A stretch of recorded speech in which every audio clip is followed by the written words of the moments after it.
Comrade केपीका निश्चित मान्छेका धेरै कुरा उद्देश्य भए। कामरेड केपीका मान्छे राजदूत भए, उनको पुरा भयो होला। कामरेड केपीका केही मान्छे प्रधानमन्त्री भए, ती पुरा भयो होला। कामरेड केपीका मान्छे केही राजनीति नीति भए, तिनीहरूको पुरा भयो होला। झापामा अरब छुट्याउने, मुगुमा 10 करोड छुट्याइदिने। जहाँ केपीका वरिपरिका मान्छे छन् निर्वाचन क्षेत्र जित्नका लागि, उनको निर्वाचन जित्नका लागि त्यहाँ चाहिँ लाखौँ करोडौँ अरबौँ बजेट। जहाँ हामी दुर्गम जिल्लामा बत्ती बालिया छैन, त्यहाँ चाहिँ दियालो बालिया छन्, अहिले पनि दियालो बालेर बसिया छन्, त्यहाँ चाहिँ केही छैन सुन्ने। जस्तै कामरेड केपीले तपाईँको चाहिँ झलनाथ खनाललाई यो पार्टीको अगुवा होइन भन्न मिल्छ? अहिले अब मुगु जिल्लामा भीमराव जानुभयो भने के नैतिकताले त्यहाँको जनताले बोल्नुहुन्छ कि प्रचण्डको हात त हिजो सबभन्दा पहिला केपीसँग रहेछ नि त। केपी कामरेडको सरकार बनाएको थियौँ, उहाँका पनि त्यस्तै कुकृति कम्युनिस्ट पार्टीको सिद्धान्त विचार विरुद्ध गरेको डलेको थियो। त्यसमा चाहिँ कुनै चाहिँ तपाईँले नौलो इतिहास होइन। हाम्रो कम्युनिस्ट सरकार देशमा बन्यो भने सबै यस्तो हुन्छ है, गरिबको मुक्ति हुन्छ, दलितको मुक्ति हुन्छ, सारा मुक्ति हुन्छ भनेर सोचेका थियौँ, भाषण पनि गरेका थियौँ, सायद सबैले गरेका थियौँ होला। नमस्कार, सुनौलो बहसमा यहाँहरूलाई स्वागत छ। दल विभाजन सम्बन्धी अध्यादेश आए लगत्तै नेकपा एमाले विभाजित भएको छ। माधव कुमार नेपाल नेतृत्वको नेकपा एकीकृत समाजवादी पार्टीले बुधबार मात्रै निर्वाचन आयोगबाट प्रमाणपत्र पाएको छ। नयाँ पार्टीको कार्यदिशा र आगामी कार्यक्रमका विषयमा आज हामी नेपाल नेतृत्वको नेकपा एकीकृत समाजवादी पार्टीका नेता गोपाल बहादुर बमसँग छलफल गर्नेछौँ। मान्यज्यू, सुनौलो बहसमा यहाँलाई स्वागत छ। धन्यवाद, मेरो पनि स्वागत छ। तपाईहरुले यत्रो धेरै दुःख गरेर सङ्घर्ष गरेर बनाएको एउटा घर नेकपा एमाले, जसलाई मैले एउटा पुरानो घर भन्छु, त्यो छोडेर नयाँ घर नेकपा एकीकृत समाजवादी पार्टी प्रवेश गर्दै हुनुहुन्छ। तपाईलाई कस्तो अनुभव भइरहेछ? तपाईले अलिकता हामी नेपाल कम्युनिस्ट पार्टी एकीकृत समाजवादी पार्टी प्रवेश गरेको होइन, खोलेको हो, एउटा अभियान चलाएको हो। अनि हाम्रो घर भत्काएको होइन, भत्कन लागेको घरलाई नयाँ घर बनाउने अभियानमा लागेको हो। यसरी बुझ्नु पर्यो हजुरले। भनेपछि तपाईँ खुसी हुनुहुन्छ? खुसी होइन, खुसी छैन। आज एउटै सङ्गठन निर्माण गर्दा कामरेड झलनाथ खनाल, अरू मनमोहन अधिकारी, मदन भण्डारी, पुष्पलाल, तुलसीलाल अमात्यदेखि लिएर यो घर बनाउने 2006 सालबाट बनाएको घरका नेतृत्व गरिरहेका कामरेड आदरणीय पूर्व प्रधानमन्त्री केपी ओली, आदरणीय पूर्व प्रधानमन्त्री झलनाथ खनाल, आदरणीय पूर्व प्रधानमन्त्री माधव नेपाल जीहरू एउटाले आज अलग अलग बसिरहँदा र त्यो हामी सबैले बनाएको घर, उहाँहरू त अभिभावक रूपले अहिले छँदै हुनुहुन्छ, उहाँहरूको बिचमा आज हामी कार्यकर्तामा विभाजन आउनु, बिछोड आउनु र अहिले बाध्यात्मक रूपले एउटा चाहिँ भत्कन लागेको घरलाई फेरि नयाँ घर बनाएर हिँड्नु एउटा बाध्यात्मक स्थितिमा खुसी चाहिँ छैन, बाध्यता चाहिँ अवश्य हो। बाध्य भएर अर्को घरमा जानु परेको हो? बाध्य भएर अर्को नयाँ घर बनाउन खोजिएको अभियान त त्यही हो, कार्यकर्ता त्यही हौँ, मान्छे तिनै हुन्, कम्युनिस्ट आन्दोलनका अगुवा हामी नै हौँ, सबै हौँ। त्यसमा कसैले चाहिँ कम्युनिस्ट अगुवा म हुँ फलानु होइन भन्न मिल्न सक्ने अवस्था छैन। जस्तै कामरेड केपीले तपाईँको चाहिँ झलनाथ खनाललाई यो पार्टीको अगुवा होइन भन्न मिल्छ? आज एमालेको अध्यक्ष भएर प्रधानमन्त्री भए पनि उहाँले त्यो भन्न पाउनुहुन्न। कामरेड माधव नेपाललाई अनि कामरेड केपी ओलीले यो पार्टीको अगुवा मै हुँ, सबै मै हुँ भन्न पाउनुपर्छ, पाइँदैन। मलाई लाग्छ होइन, अध्यक्षता भएपछि अध्यक्षको भूमिका, प्रधानमन्त्री भएपछि प्रधानमन्त्रीको त पार्टीको नेतृत्व गरिसकेपछि नेतृत्वको भूमिका गर्नुपर्छ नि। एउटा परिवारभित्र, एउटा फ्यामिलीभित्र, एउटा सामान्य घर परिवारभित्र पनि ज्येष्ठ नागरिकले, ज्येष्ठ मान्छेले एउटा अगुवा गरिरहेको हुन्छ, त्यो चाहिँ अन्यथा होइन। त त्यो जेठो घरको परिवार छौँ भन्दैमा घरका परिवार सबैलाई चाहिँ अन्याय गर्नु त हुँदैन नि, कसैलाई काखा कसैलाई पाखा गर्नु त मिल्दैन नि। त्यस कारण यो घरको अगुवा गर्ने मान्छेले कसैले काखा कसैले पाखा गरेपछि त दाइ भाइ पनि छुटिन्छन्, श्रीमती पनि अर्काको बिहा गरेर जान्छ अथवा सम्बन्ध विच्छेद गरेर जान्छ, श्रीमान पनि अर्कै भएर जान्छ, छोराबुहारी पनि अर्को भएर जान्छन्। त्यो चाहिँ त घरको अगुवाले कसैलाई काखा कसैलाई पाखा, कसैलाई मिठो कसैलाई रुखो गर्न मिल्दैन, कृत्य त्यो। तर केपी शर्मा ओलीले चाहिँ माधव नेपालले एकता गर्नै नचाहेर नै नयाँ दल दर्ता गरेको हो भन्ने उहाँको आरोप छ नि त। अब त्यो कुरा सुन्नुहोस्, त्यो त इतिहासमा र र सायद सम्पूर्ण नेपालीले बुझिसकेका कुरो, सम्पूर्ण कार्यकर्ताले बुझिसकेका कुरो, एकता गर्नै नचाहेको भन्ने कुरो अहिले अन्तिम परिवेशको कुरा हो। अन्तिम परिवेशको कुरामा केही मध्यस्थ मार्गी कम्युनिस्ट नेताहरू, हाम्रा अगुवा नेकपा एमालेका साथीहरूले मेरो जतिको पनि भूमिका निभाउन सक्नु भएन। उहाँहरूले अनि उचाल दिनुभयो के माधव नेपाल कमरेडलाई, उचाल दिनुभयो युवा सङ्घलाई, उचाल दिनुभयो विद्यार्थी सङ्घलाई, उचाल दिनुभयो ठाउँ ठाउँमा आमसभा, ठाउँ ठाउँमा कार्यक्रम गरेर जनतालाई उचाल दिनुभयो होइन। अहिले लास्ट आएर त्यो किसिमको आरोप लगाउन त पाइँदैन, किनभने त्यो त केपी ओलीले सोच्नु पर्थ्यो नि। प्रधानमन्त्री उहाँले 2/3 बहुमतको सहित उहाँले हामीले धन्यवाद दिनुपर्छ। नेपालको कम्युनिस्टमा ठुलो ऊर्जा आइसकेको थियो। माधव कुमारलाई जुन उचाल्नेहरू थिए र अहिले केपी ओलीमा गए, तिनीहरूलाई के भन्न चाहनुहुन्छ? म त उनी मध्यम मार्गी कम्युनिस्ट भन्छु। यिनीहरू असाध्यै चाहिँ निस्वार्थी रहेछन्, स्वार्थीभन्दा महास्वार्थी। हेर्नुहोस् है, उहाँलाई किनभने उहाँहरू भीम रावलाई मैले मुगु जिल्लामा पहिलो चाहिँ जुन कमरेड केपीले विघटन गरेको चाहिँ पौष 5 गते विघटन पछिको एउटा चाहिँ देशव्यापी आन्दोलनमा मुगु जिल्लामा ठुलो चाहिँ एउटा चाहिँ तपाईँको चाहिँ आमसभा गऱ्यौँ हामीले। भव्य जनता चाहिँ यो संसद विघटन हुनुहुन्न, यो गलत भयो, यो संविधान विपरीत भयो, यो पार्टी विपरीत भयो, यो कम्युनिस्ट आन्दोलन विपरीत भयो, यो कम्युनिस्टको जनमत विपरीत भयो भनेर एउटा आन्दोलनमा प्रमुख अतिथि भएर नि भीम रावलाई बोलाएको थिएँ। म एउटा चाहिँ त्यहाँको चाहिँ एउटा सहायक अतिथिको रूपमा चाहिँ बसेँ र म आफै 1 महिना खटेँ कि त्यो अभियानमा हेलिकप्टरबाट उहाँलाई 6.5 लाख रुपियाँ तिरेर हेलिकप्टरबाट उहाँलाई प्रमुख अतिथिबाट ठुला भाषण मुगु जिल्लामा गर्नुभयो।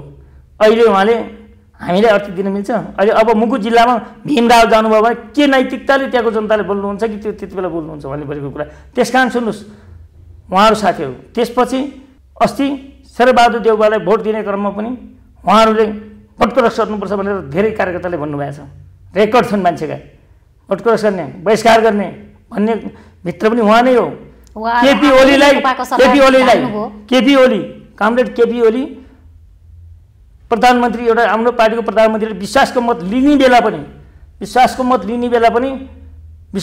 नदिने मान्छे उहाँ नै हो। मैले त विश्वासको मत दिएको छु। एउटा सर्वोच्च अदालतमा आफ्नै प्रधानमन्त्री विरुद्धको सिग्नेचर गर्ने मान्छे पनि उहाँहरू नै हो।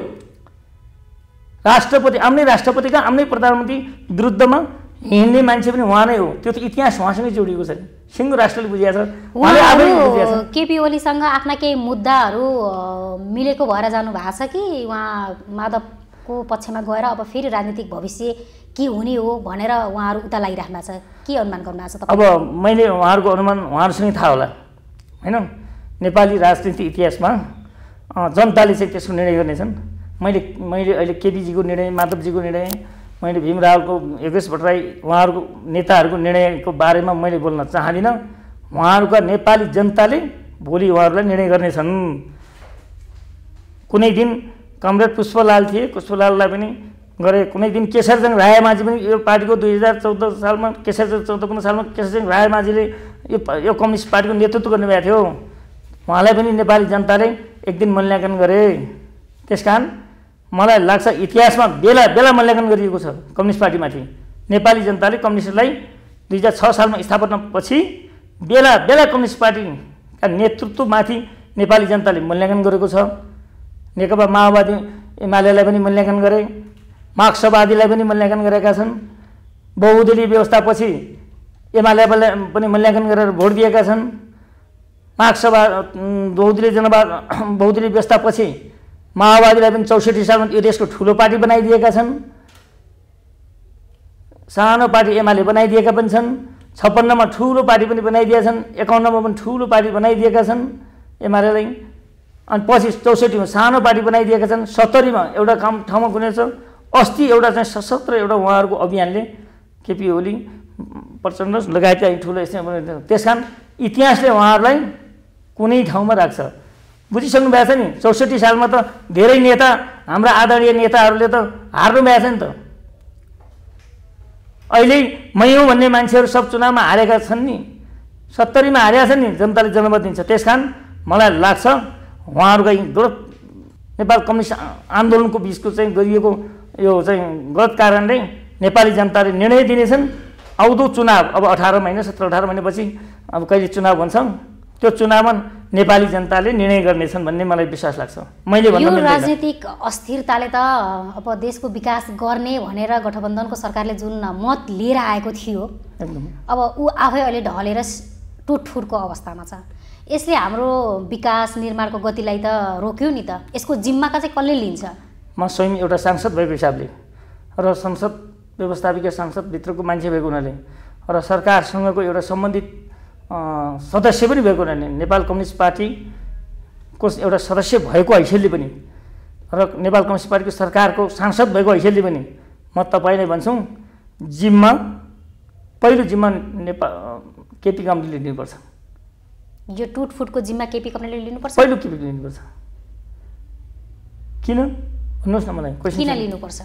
किनभने उहाँले नै नेकपा माओवादीका कामरेड प्रचण्ड प्रधानमन्त्री पूर्व प्रधानमन्त्री उहाँले त मलाई काम गर्न दिएनन् भन्नुभएको छ त। सोध्नुहोस् न अब त्यो होइन उहाँले नै तपाईँ हामी सहकार्य भएर चुनाव लडौँ भनेर कामरेड केपीकै नेतृत्व अध्यक्ष भएको नाताले उहाँले निर्णय गर्ने अधिकार थियो, गर्नुभयो। त्यो कुरा सारा कार्यकर्तादेखि माधव नेपालदेखि सबैले मानेकै थिए, सबै नेताले मानेकै थिए। अनि पार्टीमा सहकार्यको चुनाव लड्यौँ, त्यसको फाइदा मलाई पनि भयो। म पनि मुगु जिल्लाबाट एउटा सांसद जित्नमा सहज भयो। माओवादी साथीले पनि भोट हाले, एमालेका साथीले पनि भोट हाले, कामरेडहरू सबैको भोट पाएँ, अरू जनमत पनि पाएँ, अरू मलाई मन पराउने मान्छेले पनि भोट हाले, जितेँ। त्यस्तै यो देशको प्रधानमन्त्री हुने अवसर कामरेड केपीले पनि पाउनुभयो। राष्ट्रपतिज्यूले पनि त्यही मतको जनमतको ले राष्ट्रपतिज्यू पनि हुन पाउनुभयो, सम्माननीय राष्ट्रपति हुन पाउनुभयो। त्यही मतले धेरैजना मन्त्री भयो। म सबैको नाम गाड्न चाहन्न। धेरैजना मन्त्री हुनुभयो, धेरैजना राजदूत हुन पाउनुभयो, धेरैजना सरकारी नियुक्ति हुन पाउनुभयो, धेरैजना चाहिँ संवैधानिक अङ्गमा पुग्न पाउनुभयो, धेरैजना कहाँ कहाँ पुगे म त सबै कुरा नबताउँ। त्यो एउटा चाहिँ उहाँले नै उहाँकै कारणले गरिएको कुरा हो।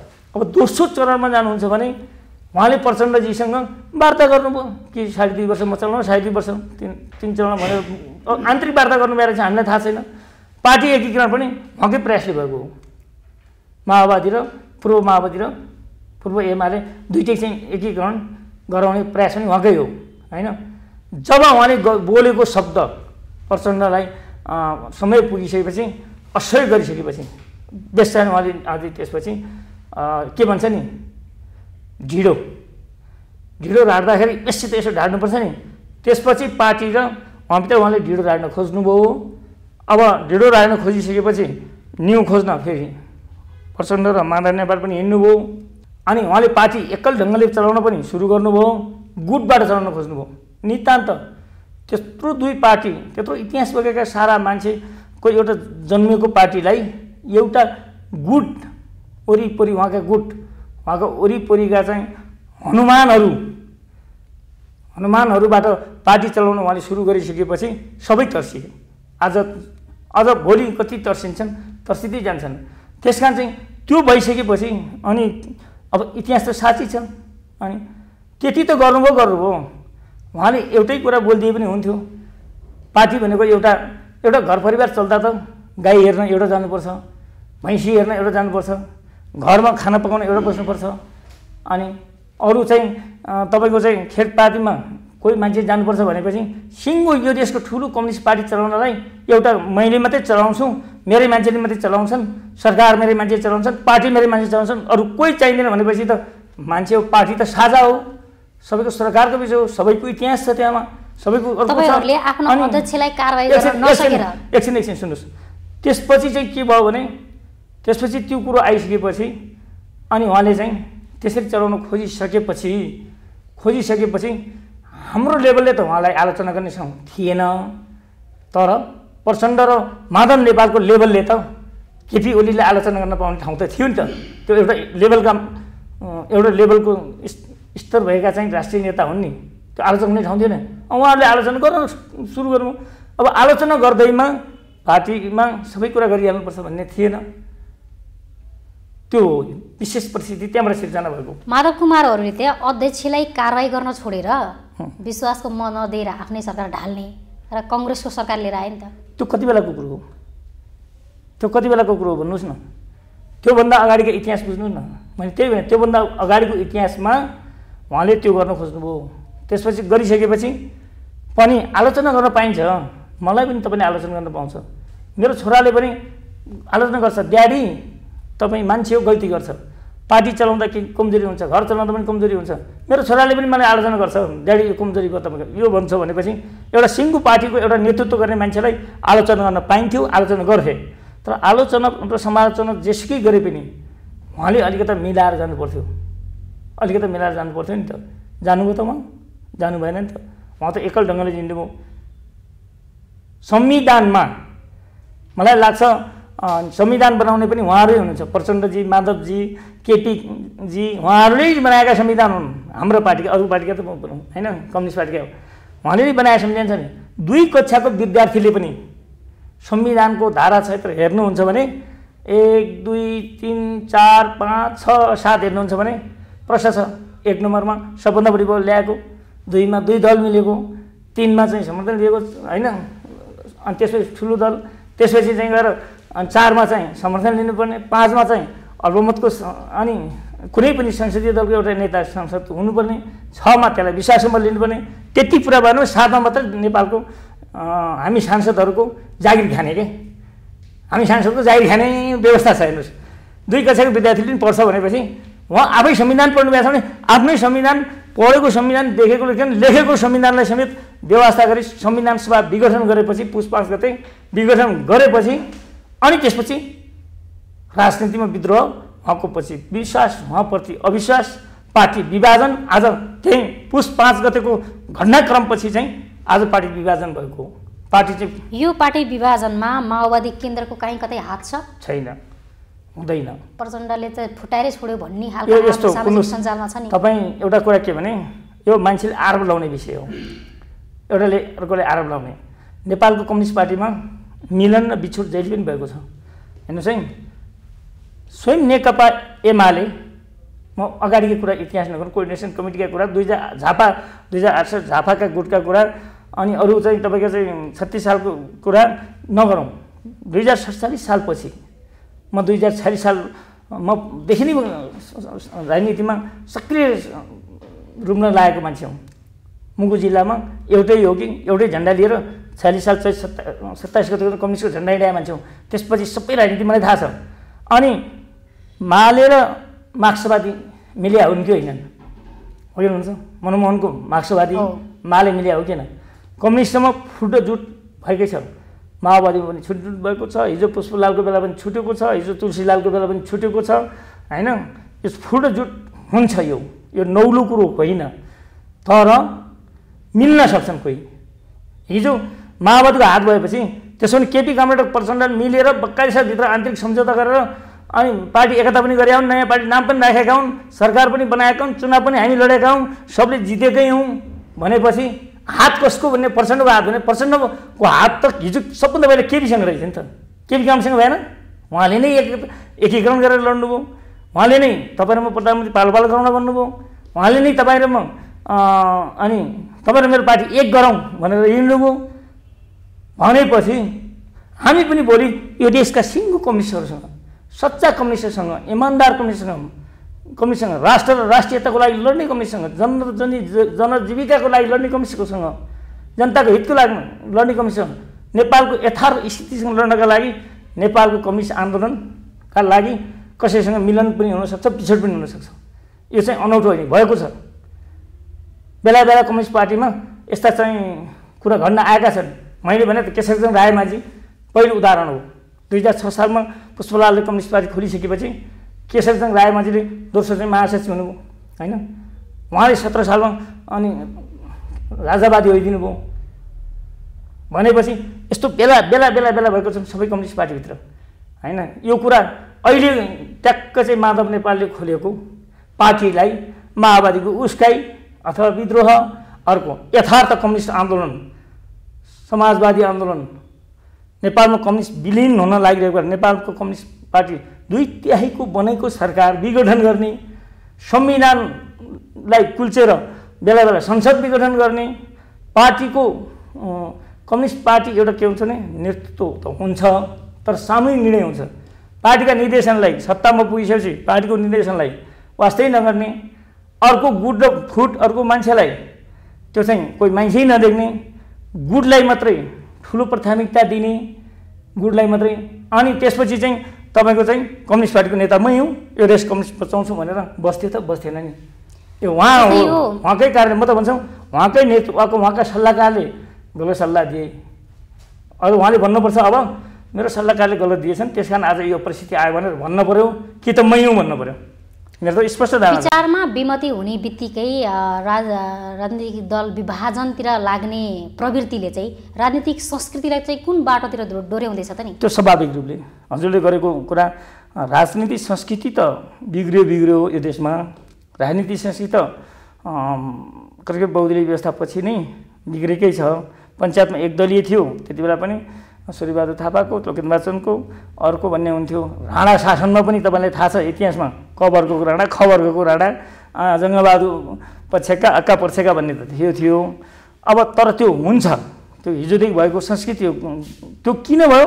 गलतका विरुद्धमा। अहिले भएको छैन तपाईँ राणा विरुद्धमा, राणा शासनमा हेर्नुहोस् त, राणा शासनको इतिहास हेर्नुहोस् त, जङ्गबहादुरले माथावर सिंह कोत पर्व, भण्डारखाल पर्व कसरी घटेका छन्? किन? अन्याय भयो, अन्याय भएपछि अन्यायका विरुद्धमा लड्छन् मान्छे। पञ्चायतकालमा पनि देखिँदैन, भित्रभित्र तपाईँको चाहिँ ठुला राजपरिवारहरूको भित्रकै आफ्ना खेल, राजपरिवारभित्रका पञ्चायतकालका चाहिँ ठुला नेताहरूको बिचको खेलका कारणले पञ्चायत पनि ढलेको हो। राणा पनि त्यसै कारणले डऱ्यो, पञ्चायत पनि त्यसै कारणले डऱ्यो, नेपाली काङ्ग्रेस पनि त्यसै कारणले ढल्यो। अब हामीले 2/3 बहुमतको सरकार केपी कामरेडको सरकार बनाएका थियौँ, उहाँका पनि त्यस्तै कुकृति कम्युनिस्ट पार्टीको सिद्धान्त विचार विरुद्ध गरेको ढलेको थियो। त्यसमा चाहिँ कुनै चाहिँ तपाईँले नौलो इतिहास होइन।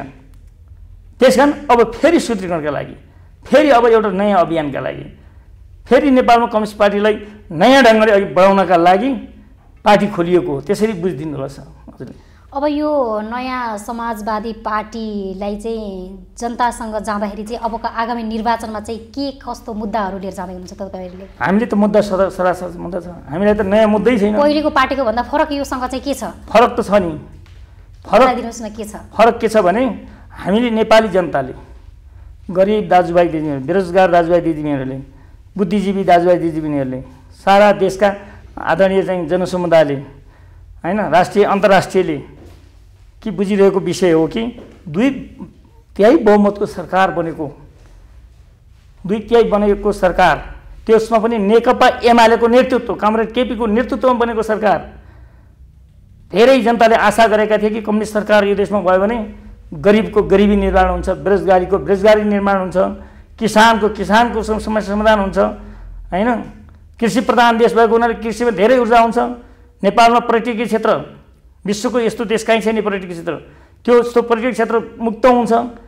आज हुम्ला जुम्ला मुगु कर्णाली जस्ता पछाडि पारिएका ठाउँ, प्रकृतिले धनी, जडीबुटीले धनी, ताल तलैया त्यहीँ भएको राणा सुरु कर्णाली भएको, सबभन्दा महँगो जडीबुटी भएको, सबभन्दा अहिले पनि अन्धकारमा बसेको, दियालो बाली बसेको जनता, अहिले पनि कर्णालीको जनता चाहिँ गोरेटो र डोरेटो बाटो हिँडिरहेका जनता, अहिले पनि गरिबी गएर इन्डियामा गएर कुल्ली काम गरेर खानुपर्ने एउटा बाध्यताका जनता, त्यस्ता ठाउँको लागि र त्यस्ता गाउँको लागि त्यो समस्या तराईमा पनि होला, मध्य पहाडतिर पनि होला। अझ म कर्णालीको प्रतिनिधि भएको हुनाले त्यस्ता जनताको मुक्ति हुन्छ भनेर हामीले कम्युनिस्ट हुँदाखेरि भाषण गर्थ्यौँ। हाम्रो कम्युनिस्ट सरकार देशमा बन्यो भने सबै यस्तो हुन्छ है, गरिबको मुक्ति हुन्छ, दलितको मुक्ति हुन्छ, सारा मुक्ति हुन्छ भनेर सोचेका थियौँ, भाषण पनि गरेका थियौँ, सायद सबैले गरेका थियौँ होला। त्यही सरकारको 2/3 सरकार बनिरहेको बेला, त्यही सरकारका मन्त्री भइरहेको बेला, त्यही सरकारले चलाइरहेको बेला आफ्नो सरकार ढाल्दै, आफ्नो सरकार फाल्दै, आफ्नो सरकार विग्रहण गर्दै, पार्टीभित्र विद्रोह गर्दै, अनि नेकपा एमालेको सरकारका नेतृत्व गर्ने कामरेड केपीले त्यस्तो गरिरहनु भएको बेला अनि हामी नयाँ अभियान त्यही हो हाम्रो नयाँ अभियान। अब हामी ती नेपाली जनतालाई, ती सबै जनतालाई, मैले भन्नुहुन्छ मुगाली जनतालाई भनेको बेला यो कम्युनिस्ट भएर दिएको आश्वासन सरकार हुँदा पुरा हुन सकेन, केपी कामरेडको नेतृत्वमा, प्रधानमन्त्रीको नेतृत्वमा यो पुरा हुन सकेन, 2/3 ल्याउँदा पनि पुरा हुन सकेन। यो असाध्यै पुरा त भयो, कसका लागि पुरा भयो? कामरेड केपीका वरिपरि घुम्ने मान्छेको पुरा भयो, कामरेड केपीका निश्चित मान्छेका धेरै कुरा उद्देश्य भए। कामरेड केपीका मान्छे राजदूत भए, उनको पुरा भयो होला। कामरेड केपीका केही मान्छे प्रधानमन्त्री भए, ती पुरा भयो होला। कामरेड केपीका मान्छे केही राजनीति नीति भए, तिनीहरूको पुरा भयो होला है। कामरेड केपीले बनाएका, सुन्नुहोस्, कामरेड केपीले बनाएका मन्त्रीका ऊ पुरा भयो होला। तर नेपाली जनता, गरिब, बेरोजगार, कर्णालीवासी, दुर्गुमवासी जनताको पुरा भएन। म आफै मुगु जिल्लाको वासी छु, म त्यहाँबाट प्रतिनिधित्व गर्ने एउटा सांसद हुँ। मैले जिल्लामा जान लाग्छ। एउटा सिङ्गो चाहिँ तपाईँको चाहिँ नाक्चे लाग्ने जोड्ने रोडका लागि बारम्बार अलि बजेट छुट्याइदिनुहोस्। झापामा अरब छुट्याउने, मुगुमा 10 करोड छुट्याइदिने। मुगु जहाँ बाटो छैन, बाटो नभए ठाउँमा 10 करोड, जहाँ बाटो चलिरहेको छ त्यहाँ चाहिँ 50 करोड अरब खरब। जहाँ केपीका वरिपरिका मान्छे छन् निर्वाचन क्षेत्र जित्नका लागि, उनको निर्वाचन जित्नका लागि त्यहाँ चाहिँ लाखौँ करोडौँ अरबौँ बजेट। जहाँ हामी दुर्गम जिल्लामा बत्ती बालिया छैन, त्यहाँ चाहिँ दियालो बालिया छन्, अहिले पनि दियालो बालेर बसिया छन्, त्यहाँ चाहिँ केही छैन सुन्ने बजेट। अर्का ठाउँमा सुन्ने बजेट। कृषिमा त्यस्तै। हेर्नुहोस्, रेड बुक हेर्नु होला तपाईँ। मलाई अलि धेरै म तपाईँलाई भन्दिनँ कि 3 वर्षका रेड बुक हेर्नुहुन्छ भने दुर्गम र पछाडि परिएको वर्ग दुर्गम ठाउँका लागि बजेट छुट्याएको कुनै रेकर्ड छैन। त्यसकारण हामी नेपाली जनताको बिचमा, म मुगादी जनताको बिचमा कि यी जान्छौँ कि तपाईँ नेपालको बजेट हेर्नुहोस्, 3 वर्षको बजेट कि जनतामुखी छैन, गरिबमुखी पनि छैन, त्यहाँ चाहिँ दुर्गममुखी पनि छैन, पिछडिको ठाउँमुखी पनि छैन। त्यस कारण हामीलाई त्यो चाहिँ धेरै चाहिँ डर भन्नु छैन। गठबन्धनको सरकार हुँदाखेरि तपाईँहरूले जुन प्रतिबद्धता गर्नुभएको थियो जनताहरूसँग, त्यो प्रतिबद्धताहरू तपाईँले पुरा गर्न सक्नु भएन भन्ने कुरा आफूले रियलाइज गरिराख्नु भएको छ। एकदम। अब पुरा त्यो जिम्मेवारी म पनि हो। अब एकीकृत समाजवादीले पुरा गर्छ जनताको प्रति। सुन्नुहोस्, जस्तै हिजोको सरकारले पुरा गरेन भन्ने कुरामा म पनि सांसद भएको, म पनि जिम्मेवारी हो। म केपी कामरेड मात्रै भन्दैन, म पनि जिम्मेवारी हो। तर नेतृत्व उहाँले गर्नुभएको थियो नि, नेतृत्व उहाँले गर्नुभएको थियो। उहाँले कमसेकम ल मुगु जिल्लाको के हो त समस्या, त्यो दुर्गम जिल्ला हो, 75औं 76औं जिल्ला भनेर चिनिन्छ, तर प्रकृतिले एकदम धनी जिल्ला छ। रारा ताल सबभन्दा ठुलो ताल, सबैभन्दा मुगु कर्णाली ठुलो, यार्चागममा पाउने सबै जडीबुटी भएको तामा खानी छ दोलफुमा। त्यो तामा खानीको लागि बारम्बार मैले चाहिँ संसदमा बोलेँ, मैले लिखित दिएँ, त्यो खानी भूगर्भ विभागमा पुगेँ। त्यो तामा खानी छ। हिजो कुनै शासनमा, हिजो चाहिँ तपाईँको राणा शासनमा त्यति बेला त्यहाँको तामा खानी उत्खनन गरेर त्यहाँका लोकल मेटेरियल युज गरेर गाग्रा ताउला बनाउँथे। जाजरकोटमा फलाम खानी थियो, त्यहाँको फलामबाट हिजोका शासकहरूले चाहिँ तपाईँको चाहिँ 2224हरूले फलाम चलाउँथे होइन। हामीले बारम्बार भन्यौँ कि त्यहाँ प्रकृतिको धनी छ, त्यहाँ ढुङ्गा छ कि बेलायतमा लियो भने बेलायतमा तपाईँको चाहिँ बिक्री हुन्छ। म बेलायतमा घुम्न जाँदाखेरि मेरो आफ्नो पर्सनल भिजिटमा जाने कुरामा हेर्नुहोस् है, पेरिसमा चाहिँ मुगुमा पाउने ढुङ्गा त त्यहाँ त करोडौँ रुपियाँमा त राखिएको छ, यसको मूल्य लेखेर राखिएको छ। पेरिसको एउटा त म्युजियममा घरमा त्यहाँभित्र होइन, दरबारभित्र। यार्चाकोमा कति महँगो छ, अरू जडीबुटी कहाँ छ? हाम्रो जडीबुटी बिक्री लिएर विदेशमा तपाईँ चाहिँ कहीँ औषधि सितामल भएर आउँछ, कहीँ सेन भएर आउँछ। सारा कर्णालीको जडीबुटी गएर इन्डियादेखि लिएर विभिन्न देशमा गएर कतै महँगो सेन भएर आउँछ, हामीले युज गर्छौँ, कतै सितामल भएर आउँछ, कतै औषधि भएर आउँछ। त्यस्तो ठाउँलाई परिचित गरेर सबैभन्दा बजेट केन्द्रित बनाएर लागू गरेको भए आज नेपाल जस्तो धनी देश कोही हुन्थेन। तपाईँहरूले आफ्नो सत्तामा हुँदाखेरिको प्रधानमन्त्रीलाई यी कुराहरू भनेर लिखित रूपले, तपाईँ सुन्नुहोस्, मैले लिखित रूपले मौखिक रूपले मेरो सांसदको रेकर्डभित्र पनि हेर्नुहोस्, सांसदभित्र बोलेको रेकर्ड पनि हेर्नुहोस् कि मैले बोलेको छु, लिखित रूपले पनि दिएको छु। प्रधानमन्त्रीलाई स्वयं त्यो ठाउँको परिचित होस् भनेर रारा तालको छेउमा लिएर 1 गते वैशाख 1 गते लिएर, तपाईँलाई थाहा छ नि रारा तालको 1 गते रारा तालको छेउमा लिएर, यो रारा ताल नेपालको सबैभन्दा ठुलो ताल हो। त्यसलाई मात्रै संरक्षण गरेर, त्यहाँको मात्रै डेभलपमेन्ट गरेर, त्यहाँ जाने बाटो, त्यहाँ जाने बिजुली, त्यहाँको जाने पर्यटकहरूलाई चाहिँ सुविधायुक्त हामीले चाहिँ व्यवस्था गऱ्यौँ भने नेपाल पाल्छ। सिङ्गो नाक्चिया लाग्नबाट एउटा तिब्बतसँग जोडिन्छ कर्णाली प्रदेश। ती कर्णाली प्रदेश तिब्बत जोड्ने चाहिँ बाटाहरू खोलिदिनु भयो भने तिब्बतबाट घुमेर आउने सामान कर्णालीबाट सजिलै आउँछ, सस्तो ढुवानीले आउँछ। यो गरिदिनु पर्यो भनेर रारामा नै प्रधानमन्त्रीज्यूलाई लिएर ठुलो कार्यक्रम गरेर आएको मान्छे, अब त्योभन्दा लिखित के लिखित त दिएँ संसदमा बोले भने स्वयं प्रधानमन्त्रीज्यू र धेरै मन्त्रीज्यूहरू राडा उतारेको छु। मुगु जिल्लामा उतारेको छौँ। मुगु जिल्लाका जनताले बिन्ती पत्र पनि दिएका छन्। बिन्ती पत्र हुन्छ पनि भन्नुभयो, तर त्यो बिन्ती पत्र एउटा लागू भएको छैन। हामी कार्यक्रमको अन्त्यतिर आइसकेका छौँ। मुगु जिल्लावासीलाई चाहिँ के भन्न चाहनुहुन्छ? मुगु जिल्लावासीलाई त मैले के भन्ने, मलाई विकास गरेन भनेर भनिरहेका छन् उनीहरूले, आरोप लगाइरहेका छन् हाम्रो जिल्लाको केही उन्नति प्रगतिमा उहाँको हात छैन। एकछिन मैले मुगु जिल्लावासीलाई माफ माग्न चाहन्छु। माफी माग्न चाहन्छु किनभने मुगु जिल्लावासीले मलाई केही गर्छ माफी मागेर अबको होइन कुरा बुझ्नुहोस्, म माफी माग्न चाहन्छु। मुगु जिल्लावासीले मलाई जिताएर पठाए। एउटा गरिबको छोरा, एउटा दूरदराजको गाउँको छोरा गाउँलेको छोरालाई लामो कम्युनिस्ट आन्दोलन कि 2036 सालमा जन्मस्थलमा भोट हालेको मान्छे हुँ। 42 सालदेखि कम्युनिस्ट भएको हुँ। 36 सालको 46 सालको 27 गते पहिलो झन्डा लिएको, त्यसपछि लगातार कम्युनिस्ट पार्टीको नेतृत्व गर्दै हिँडेको। सांसद मात्रै अहिले भएको हो। सांसद हुनका लागि कम्युनिस्ट भएको होइन कि। त्यस कारण तर अहिले सांसद भइसकेपछि मलाई एकदम गाह्रो भयो होइन। अहिले दुईवटा कुरालाई माफ माग्न चाहन्छु। एउटा संहिता आयो। संहिताले के गर्यो भने सबै विकास बजेट केन्द्रले तल स्थानीय सरकारले पठाइदिन्छ, हामीले स्थानीय सरकारलाई पठाइदियौँ। अब स्थानीय सरकारका अध्यक्ष, मेयर साहबहरूले सबै त्यहाँका चाहिँ वडा अध्यक्ष त्यहाँ उहाँहरूले के भन्नुहुन्छ भने यो बजेट त हामीले दियौँ तिमीलाई गाउँलाई, यो खानेपानी त हामीले दियौँ, यो बजेट यहाँ दियौँ, हामीले दियौँ भनेर स्थानीय सरकारका मान्छेहरू त्यो बजेट पठाएको पनि अब यो माथि केन्द्र सरकारबाट आयो अनि माननीयको पहलले आयो भन्दैनन् होइन। अनि स्वयं सांसदको चाहिँ एउटा पूर्वाधार विकास कार्यक्रमबाट अलिअलि 2-3 करोड 4-5 करोड बाँड्ने थियो, त्यो पनि स्थानीय सरकारमा निर्णय गरेर दिनुपर्छ होइन। निर्णय मैले गरिदिन्छु, स्थानीय जान्छ। त्यो पनि उनीहरूले कहिले फ्रिज फालिदिन्छन्, कहिले कमिसन खाइदिन्छन्, कहिले आफ्नो उपभोक्ता बनाएर चाहिँ कार्यकर्ता पालिदिन्छन्। जुनसुकै एउटा पार्टीको नेतृत्व गरेको स्थानीय सरकारहरू, त्यहाँ पनि मेरो गुन्जस भएन।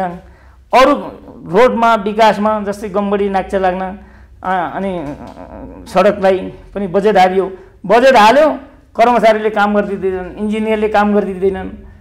नागमा गम्बडीमा धेरैचोटि बजेट हाल्यो, कति फ्रिज फालिदिए, कति काम गरिदिन्छन्। अनि त्यो सडकमा फोटो हाल्यो अनि ठेक्का पट्टा हुन्छ, ठेक्कादारले अब कहाँ खाने, हाकिमले कहाँ गर्ने, अनि कहिले लागु गर्ने, फ्रिज फालिदिने, के गर्ने, यस्ता काम चाहिँ केन्द्र सरकारबाट डाइरेक्ट केन्द्र सरकार मैले पहलबाट गएका मुगु जिल्लामा गएका योजना धेरै छन्, तर ती स्थानीय सरकारसँग जान्छ, त्यो प्रदेश सरकारसँग जान्छ, त्यो सिधै ठेक्का मार्फत जान्छ। कतिपय कुरा त्यही प्रदेशका अथवा केन्द्र सरकारका एउटा निकायले, जुम्ला छ केन्द्र सरकार निकायले होइन। अब यो किसिमको अवस्था आयो। अनि प्रदेश सरकारमा पनि कर्णाली प्रदेश आफ्नो आम्दानी स्रोत भएको प्रदेश सरकार होइन। प्रदेश सरकार सबभन्दा कम आम्दानी भएको प्रदेश सरकार कर्णाली हो हेर्नुहोस् है। अनि प्रदेश सरकारलाई चाहिँ तपाईँको चाहिँ सफल बनाउनका लागि हामीले पहिलोचोटि चाहिँ नेपाल सरकारले थोरै बजेट छुट्याइदियो, यो चाहिँ नियमले भनौँ न। त्यसपछि हामी कमरेड जनार्दनको नेतृत्वमा हामी नेतृत्व सबै चाहिँ सांसदहरू गएर प्रधानमन्त्रीसँग अर्थमन्त्रीसँग हामी डेलिगेसन गऱ्यौँ। जहाँ रोड छैन त्यहाँ कम बजेट, जहाँ खानेपानी छैन त्यहाँ कम बजेट, जहाँ शिक्षामा पछि बढिएको छ त्यहाँ कम बजेट, जहाँ शिक्षामा पछि बढेको छ कम बजेट, जहाँ स्वास्थ्यमा पछि बढिएको छ त्यो कम बजेट। यस्तो कुरा हुनु हुँदैन। कर्णाली हिजो राणाले त पछि पार्यो, पञ्चायतले पछि पार्यो, हिजोका सरकारले पछि पार्यो। अहिले दुईतिहाईको कम्युनिस्ट सरकारले पनि कर्णालीले पछाडि पार्न हुँदैन। तपाईँहरूले के गरेर सोचिदिनुपर्छ भनेपछि त्यसपछि अनि त्यो त तपाईँको आधार त्यसमा त्यो पठाउनु भने मानव सूचकाङ्कलाई हालिदिनुहोस्। मानव सूचकाङ्कलाई हालिदिनुहोस्।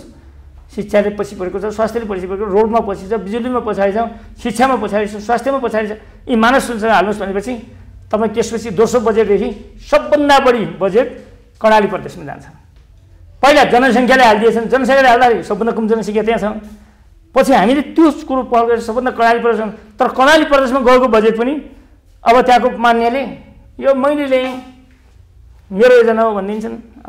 अब त्यहाँका मन्त्रीले मैले दिएँ भनिदिन्छ, अब त्यहाँका मुख्यमन्त्रीले मैले दिएँ भनिदिन्छ। अब हामीले माथि पहल गरेर ठुलो डल्लो बजेट पठाएको जनताले बुझ्दैन होइन, आफै जान चाहनुहुन्छ। अब त्यो कुरा बुझ्न, संहिता बुझ्न, संहिताको मोडल बुझ्न, यो बजेट कहाँबाट आउँछ, कसरी पहलमा आयो, के भएर आयो भन्ने बुझ्ने कुरा अझै नेपाली जनता, मुगाली जनता, कर्णालीका जनतादेखि लिएर धेरै जनताको बिचमा अझै बुझेका छैनन्। मैले अघि संविधानै त नेताले बुझिएर रहेनछन् भनेपछि अब जनताले यो कुरा बुझ्न अझै टाइम लाग्छ होला जस्तो लाग्छ मलाई। त्यसैले मलाई पछुतो छैन, यो कुरा बुझाउने कुरा हो। म जान्छु, म बुझाउँछु, गाउँ गाउँ बस्ती बस्तीमा बुझाउँछु। समस्या यति हो, कर्णालीको नेतालाई गाह्रो छ। एकचोटि आउँदा जाँदा 1 लाख रुपियाँ खर्च हुन्छ। वर्षमा कतिचोटि जानुहुन्छ मुगु? म त अब कतिचोटि गएँ भने सोध्नु न, 1 वर्षमा 15-20 चोटि जान्छौँ। सरकारले जम्मा हामीलाई अधिवेशन चलेको बेला आउँदा जाँदाको प्लेन भाडा मात्रै दिन्छ होइन। तर मैले निजी खर्चबाट, आफ्नो पैसा खर्चबाट मुगाली जनतालाई सोध्नु होला, कोही मुगाली जनतालाई यही तपाईँको टेबलमा बोलाउनु होला कि गाउँ गाउँ त पुग्न सकिँदैन। गाउँ पुग्यो भने 3 वर्ष लाग्छ हजुर।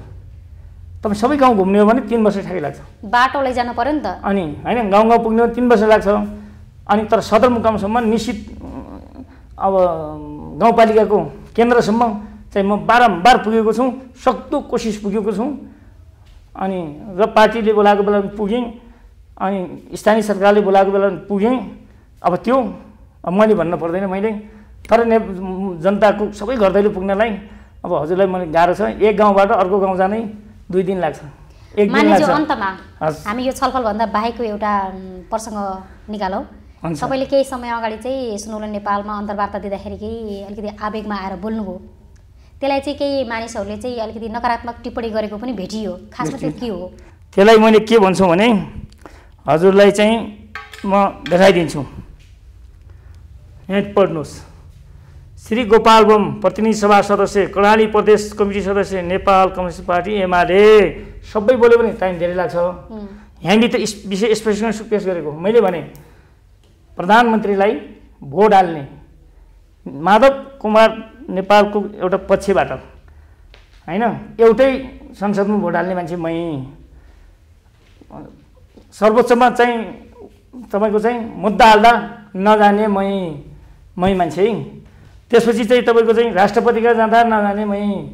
कमरेड प्रचण्ड माधव नेपालहरूले अविश्वास प्रस्ताव ल्याउँदाखेरि 4 नम्बरमा गएर बाहुल्याकार गरेर म आफ्नो केपी कमरेडलाई हटाउन मिल्दैन, म केपी म माधव कमरेडको पक्ष भए पनि त्यो गुटबाट म चाहिँ एउटा चाहिँ नेतृत्व गरे पनि म गर्दिनँ भनेर 4 नम्बरमा सिग्नेचर गर्ने मान्छे मै। मलाई के शब्द लेखिएको छ भने यहाँ यो स्पष्टीकरणमा तपाईँ के कति कारणले सबै पढौँ कि छुटकरी थोरै बुझा भनिदिउँ है तपाईँलाई। सक्छु होइन। सञ्चालन गर्ने पार्टीको निर्णय विरुद्धमा आफू र अरूलाई समेत संलग्न भई विभिन्न कार्यक्रम गर्नुभएकोले सुन्नुहोस् भएकोले जस्ता अनुशासनहीन, टिप्नुहोस् तपाईँ, अराजक, अनैतिक, अलोकतान्त्रिक तरिका प्रयोग गरी विपक्षी गठबन्धनमा सामेल भई अपराधपूर्ण कार्य के कति कार्य गर्नुभएको। अरू बेहोरा तलमाथि धेरै लेखिया छ। म के गोपाल बम, उहाँले हामी सांसद जितेका मान्छेले विघटन गर्दा अपराधी नहुने केपी कमरेड होइन, अरू अपराधी नहुने, अरूले विभिन्न गर्दा अपराधी नहुने जो गोपाल बमले माधव समूहको मान्छे भए पनि मैले केपी कमरेड मेरो पार्टीको अध्यक्ष, मेरो पार्टीको चाहिँ प्रधानमन्त्री भनेर अनि लेख्यो। र मलाई अनुशासन के अनुशासन गरेँ मैले? अनुशासन गरिरहेको छौँ, अपराधपूर्ण कार्य गरिरहेको थिएँ मैले। के कार्य गर्नुभएको भनेर अपराधपूर्ण भने के हो? अपराध भने मैले ज्यान मारेको थिएँ, गाई मारेको थिएँ, मैले कसले मान्छेलाई चाहिँ काटेको छौँ, गुन्डागिरी गरेको थिएँ मैले होइन। त्यस कारण अराजक, सुन्नु न यहाँ लेख्नु न, हेर्नु न यहाँ, अनुशासनहीन, अराजक, अनैतिक, अलोकतान्त्रिक। उहाँले चाहिँ संविधान भएको व्यवस्थाअनुसार हामी सांसद हटाएर अलोकतान्त्रिक गर्ने, मलाई क्वेसन अलोकतान्त्रिक सुन्ने। अनि त्यसपछि अपराधपूर्ण, अराजक, अनैतिक। म तपाईँले भन्छु म हिजो पञ्चायतकालमा अदालतमा जागिर खाइसकेको मान्छे हो, कानुन पनि मलाई थाहा छ, म अदालतमा जागिर खाएको मान्छे हुँ। म त्यसपछि एउटा सरकारी जागिरमा घरेलु विकास केन्द्र भएर यस्ता एक्सपेक्सन धेरै सोधिसकेको मान्छे हो। म विभिन्न एनजिओमा पनि काम गरेर कन्सल्ट गरेर काम गरिसकेको मान्छे हो। स्पेसल कस्तो सोध्नुपर्छ भन्ने कुरा उहाँहरूले बुझ्नु पर्थ्यो। यस्तो अनैतिक एउटा सांसद जिल्लाबाट जितेको सांसदलाई विघटन गरेर हटाउने पनि राख्ने पनि काम उहाँले गर्नुभएको छ। त्यस्तो सांसदलाई, इमान्दार सांसदलाई आज म चाहिँ तपाईँको किन म यो पार्टीमा गएँ? म यस्तो इमान्दारी काम गर्दा गर्दै पनि यस्ता प्रश्न सोध्छन् भने मैले त्यति बेला त अहिले अब सोध्नु पऱ्यो कि मलाई भीमरावलाई सोध्नु पऱ्यो, योगेश भट्टराईलाई सोध्नु पऱ्यो, गोकर्ण विष्टलाई सोध्नु पऱ्यो, अनि तपाईँको ती मान्छेलाई सोध्नु पऱ्यो किनले अराजक गरे, अनैतिक गरे, अमैतिक गरे। तिनलाई राम्रो पार्टीभित्र वेलकम, स्वागत, माला, फोटो गोपालगञ्ज जो इमान्दार ढङ्गले भोट हाल्ने, मेरो पार्टीको अध्यक्ष, मेरो पार्टीको प्रधानमन्त्री भनेर भोट हाल्ने, यसो गर्ने मान्छेले यस्तो स्पिचमा सुन्नु पाइन्छ? मैले त मेरो सांसद पद जोगाउनको लागि, लोकतन्त्र जोगाउनका लागि संविधानले फेरि दिएको थियो सर्वोच्च, हजुरले थाहा छ, सर्वोच्चले यति बेला 100 रुपियाँ भोट हाल्नै समय हो। अब हामी त सांसद हौ, सांसद पद त बचिरहेको, उहाँलाई त प्रधानमन्त्री जोगाउनलाई गर्नुभयो होला, हामीलाई सांसद पद जोगाउनलाई भोट हालिदियो। अनि यस्तो हाल्दाखेरि त अरूलाई सोध्ने कुरा एउटा सोध्नु पर्थ्यो, मलाई सोधिने कुरामा असाध्यै चाहिँ नराम्रो सोधिएको। मैले पढेँ, अरू सांसदले पढेन थाहा छ, म संसदीय दलमा गएँ, पढेँ, हेरेँ, यस्तो त कोही खरदार, बैदार, हलदार, बैदार कसैले पनि सोध्नु पाइँदैन। म त एउटा देशको सांसद हो नि। मैले त्यति बेला त्यही भनेको छु, कामरेड केपी झापाबाट जितेर आउनुभयो, उहाँले राफरपाले पनि भोट हालिदिएको छ बरु, उहाँलाई त माओवादी भोट हाल्छ, म त मुगु माओवादी र एमाले मात्रै भोट जितेको मान्छे हो, उहाँलाई त राफरको पनि भोट छ होइन। राजेन्द्र लिङ्गदेनलाई यता छोडिदिनु भयो, यता आफ्नो भोट थप्नलाई हिँड्नु भएको छ नि। अनि भनेपछि म पनि सांसद हो, मैले संसदीय दल चुनेको मान्छे हो, एउटा उहाँ प्रधानमन्त्री भयो, अगुवा नेता बन्नुभयो, म एउटा सांसद भएँ, त्यो सांसदलाई मन्त्री बनाउनु भएन, त्यो छुट्टी कुरा हो। अनि के चाहिँ यस्तो शब्द स्पेसल सुन्नु पाइन्छ एउटा सांसदलाई, इमान्दार सांसदलाई? आज म चाहिँ रुष्ट भएको त्यही हो। आज उहाँहरूप्रति मेरो असहमत भएर नयाँ अभियान चलाउनुपर्छ। त्यस्ता इमान्दारमाथि यस्ता क्वेसन सोधिन्छन् भने अब त्यो पार्टीले, कम्युनिस्ट पार्टी अगाडि चल्दा र सच्चा कार्यकर्ता र देशका इमान्दार कार्यकर्ता, इमान्दार कम्युनिस्टहरूलाई अघि बढाउन सक्छन्? सक्दैनन्। कुरो त्यो हो कमरेड। मान्यजी, तपाईँको महत्त्वपूर्ण विचार र समयको लागि धन्यवाद। हजुर, यो कुरालाई मैले आवेशमा बोलेको, मलाई यसरी स्पेसन सोधियो भने आवेश आएर मैले तपाईँको मिडिया मार्फत दिएको। अनि त्यस कारण एउटा उखान छ, भनौँ लास्टमा, काँडाको आँखामा काँडै संसार, फुलको आँखामा फुलै संसार भनेछ कि। अब ती कसैले कम्प्लेन गरे होला लेख्ने कुरा, विद्यादेवी भण्डारीको बारेमा, राष्ट्रपतिको बारेमा कति लेख्छन्, केपीका बारेमा लेख्छन्, माधव नेपालका बारेमा लेख्छन् भने गोपालको बारेमा लेख्यो, धेरै आपत्ति नमान्नु होला। तपाईँको मिडियाको दिएको, तपाईँको मिडियाले जुन अन्तर्वार्ता लिनुभयो त्यसको लागि धेरै धन्यवाद है। मलाई एउटा मिडिया मार्फत त्यो कुरा, त्यस कारण धेरै मान्छेले धन्यवाद दिएका छन्, धेरैजनाले लाइक गरेका छन्।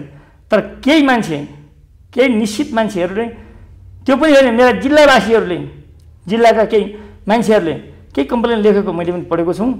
तर तिनले हेर्नु पनि पऱ्यो लाइक कति भएको छ, त्यो अन्तर्वार्ता, त्यो अन्तर्वार्ता कति लाइक भएको छ भने उनीहरूले हेर्नु पऱ्यो र मेरो ऊ पनि हेर्नु पऱ्यो र काँडाको आँखामा काँडा संसार भन्ने कुरा बुझ्नु पनि पऱ्यो। कोही मान्छे कालो हुन्छ, कोही मान्छे गोरो हुन्छ, कोही मान्छे एकदम चर्केर बोल्छ, कोही मान्छे सुस्त हुन्छ, कोही मान्छे चाहिँ तपाईँको चाहिँ लाटो हुन्छ, लाटो भन्न मिल्दैन अहिले भनौँ न, कोही मान्छे अपाङ्ग हुन्छ, कोही मान्छे दृष्टिविहीन हुन्छ, कोही अग्लो हुन्छ, कोही सानो हुन्छ। यस्ता कुराहरू अनि भन्नेहरूप्रति नै तपाईँले चाहिँ उत्तर दिनु होला र सायद मलाई यही अन्तर्वार्ता मार्फत उहाँहरूको जवाब पाऊँ, उहाँहरूको पनि पाऊँ। हस्, धन्यवाद।